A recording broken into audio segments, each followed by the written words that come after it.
So 3 books that I'd recommend to the audience at the moment. There's 3 that are slightly on 3 different areas, but and each one of them has resonated with me in these 3 different areas. I think that the first one that I'd really recommend is actually The Growth Mindset Edge by Jackie Beer.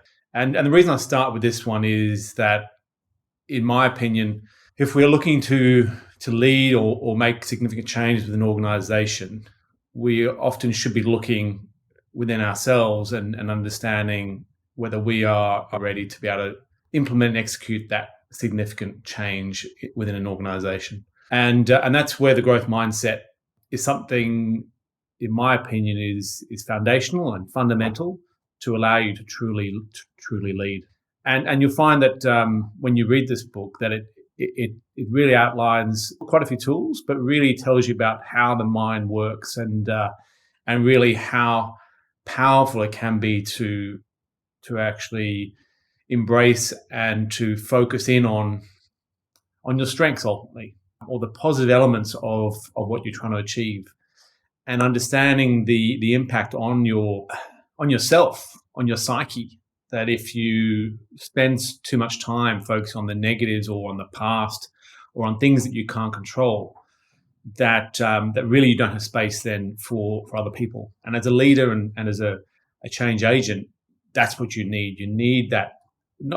We talk about energy, but ultimately it's the amount of space you have in your mind that you can give to other people, other teams, your organization. So that's why I think that book really resonated with me, and I spent a lot of time working through that and continue to. It's a journey.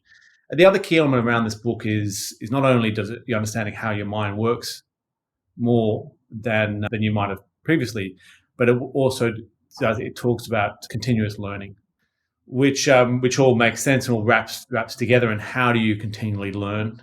And it's having that growth, or you could think of it more as an open mindset, to be open to other ideas and to critically think about them. So that's why I start with that book, and I'd highly recommend that to anyone. So the second book that I'd like to talk about, I talked about leaders being change agents within their organization, whether that's the CEO, or whether that's other key leaders, or even leaders that are trying to grow. And so the second book that has resonated with me is called It Starts With One by J. Stuart Black. And the reason that is resonated with me is that it has a slightly simpler framework than some of the other change enablement books. And so it's got 3 key parts. One is that people fail to see what the change is that needs to happen. And so that's the role of that leader, is to actually to create awareness for the people that need to change. And then the next one is helping the people make the move. So helping them move is not only about necessarily telling them where to go, but it's actually ensuring they have the skills to do it, plus the safe space for them to be able to move in that direction. Because ultimately, people will often have a fear of failure. So if they move in a new direction, they've got to know, if they move in that direction, that they're not going to get spanked on the hand, or whatever you want to call it, in any way, shape, or form. They need to be actually provided that safe space for them to move towards, and the skills, therefore the desire. And then the last one is helping them fight through the finish line. Because even if you start to move, there is often a tendency of people to actually flip back to what they know best. So enabling them and helping them finish through that finish line, which is whether it's making it clear on the positive progression through that change, rewarding as they move through that to the finish line, and then embedding that change in there. So, and there's a lot of tools that J. Stuart Black has in that book. It starts with one, and that philosophy of actually it starts with one is a key element, because it also ties it back to the book around the growth mindset by Jackie Beer. It's actually saying you need to look at yourself first as that key leader as well.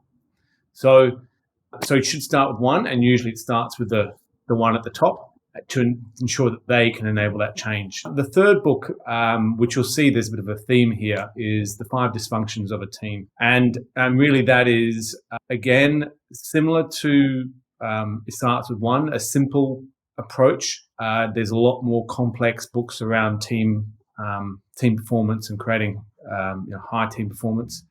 But what this does, it really simply outlines, and it uses a story about a CEO, a new CEO, and how she needs to develop the leadership team within this organization to become high performing. So the 5 dysfunctions, is building trust, ensuring that there's trust within that team. And because ultimately, if you can't get your team, your leadership team, as a CEO, as the key leader of that leadership team, if you can't get that team performing, how can you expect the rest of the organization to really be actually working effectively together? So focus on that team, which is what this book is suggesting. And to do that, you need to ensure there's trust in that team.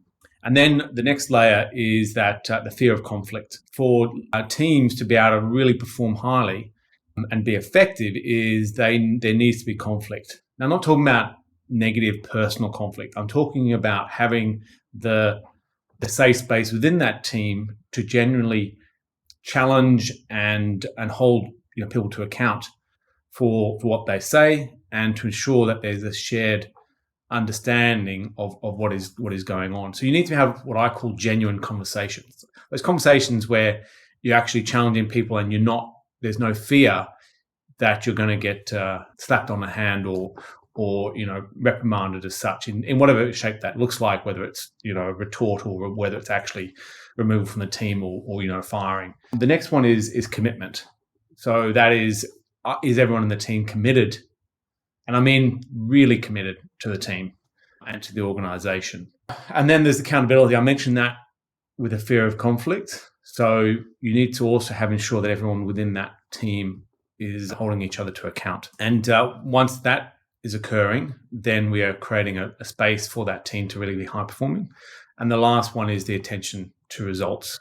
So we need to focus on results as the key marker of the performance of the team, and not necessarily on someone's gut feeling or something that isn't tangible, so that we are actually anchoring conversations around those results and not about relationships as the marker of the performance of the team. Obviously, the dynamics of the team, the dynamics externally from the team are really, really important. So that's the third book, and really then allows as a leader, as a key business leader, if you can read all 3 of those books, and probably even in that order, that'll set you up to be able to really have a positive impact on your organization. And if you spend that time in reflecting on all 3 of them, I think it'll set you up for success.